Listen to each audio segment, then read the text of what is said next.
So it has been a solid minute since we last asked a what-if question for Don't Starve Together, and it's been an even longer 6 months since we last set sail in my favorite survival experience, Don't Starve Shipwrecked, and as a result of all that, I am here combining the two by bringing Obsidian tools, weaponry, armor, and more into a not-so-tropical paradise just to see if they have a place among our ranks. But let's turn up the heat. Which is going to be easier said than done, unfortunately. For you see, obtaining Obsidian in the Obsidian Update mod isn't that easy. And if we want Obsidian gear, we will be needing to get that hard-fought loot for an Obsidian workbench. But how exactly does one come across a chunk of volcanic glass in a world with no bloody volcano, you ask? Well, by dumping loads of ice into equally hot pools of magma, dragonflies magma to be exact, as one ice will net one obsidian per pool, which is very similar to how lava pools in Shipwrecked work with ice as well, which I think is a lovely touch.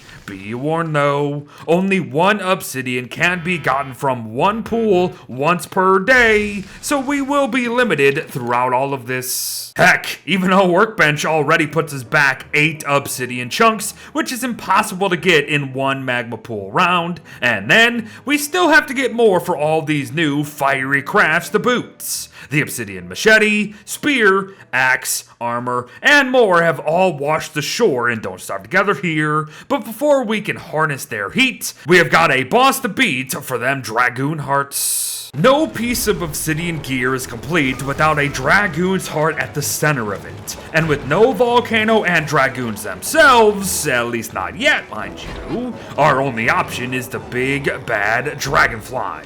With this mod enabled, she will now drop a guaranteed dragoon heart upon death. And while we can definitely munch down on one for 25 hunger, minus 10 sanity, 11 health, and a short personal light show, they are best put into a dragoon den immediately.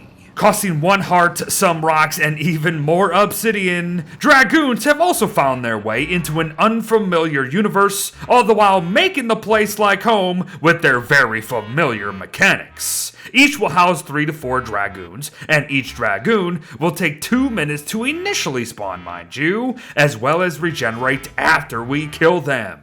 And speaking of, fighting dragoons will be very similar between the two Don't Starve games, as they rush us, attempt to punch us, whiff if we're fast enough, take 2 hits themselves, and simply repeat that pattern for the most part. Do mind their returning spit though, as it will set things ablaze, so choose your den locations very wisely. But continue to murder them deadzo for a 10% chance at heart, and then the real fun will begin. And first up, the Obsidian Axe.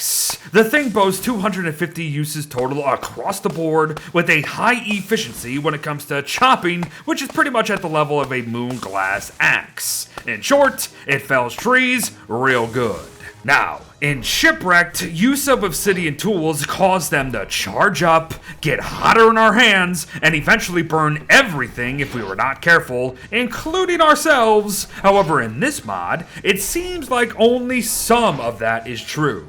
The tool will charge, but only in combat, so make note there. Also note, its damage increase as it charges up too, which is also a returning feature.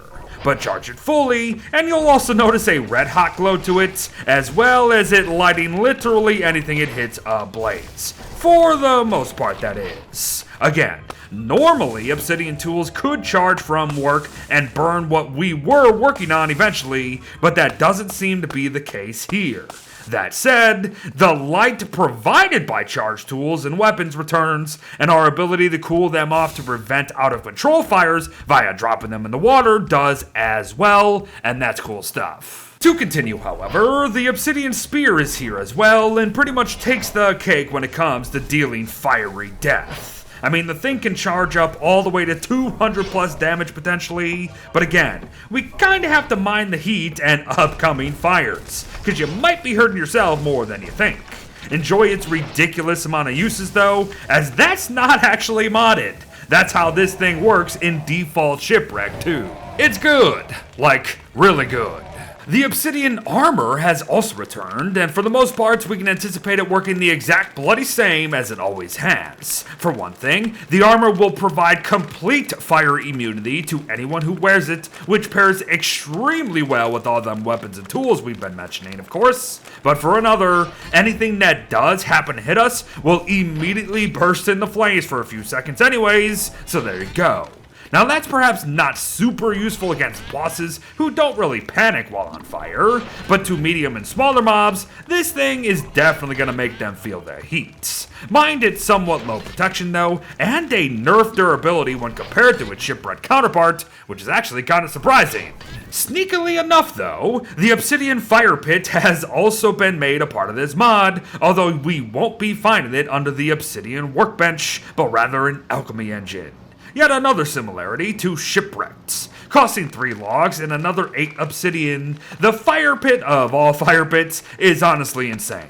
Bear in mind that it is nighttime right now, folks. The light radius it provides has always been massive, and that doesn't seem to have changed. And the thing even lasts longer than all other fire pits in the game too, so there you go. Light the nights. And finally, just note that with no resources like bamboo or vines, the Obsidian Machete and Don't Starve Together is just a reskin of the Obsidian Spear, sadly, and I think that could probably use some more obvious love at the end of the day. Faster harvesting, perhaps? But before we go, one last note to both you and the modder, potentially. As while the gear does ignite stuff, obviously, I didn't notice any of it heating me up over time as they do in Shipwrecked and are meant to do here, I guess, so I believe the mechanic is done broken and needs a once-over to help fix that. Other than that, though, it was good fun. So many thanks to Michael for said fun with their Obsidian update mod for Don't Starve Together. A little piece of Don't Starve Shipwrecked is all Beard needs to get excited to play it again and again. And you know what? The implementation of this tropical content made well enough sense to me to warrant a pretty good what-if scenario, I feel, so I hope you guys feel the same. Heck, it was even locked behind some difficulty in RNG barriers, which simply adds to the mod. But thanks for watching, folks. Well wishes to all, let it burn, and I'll see you in the next one. Bye-bye.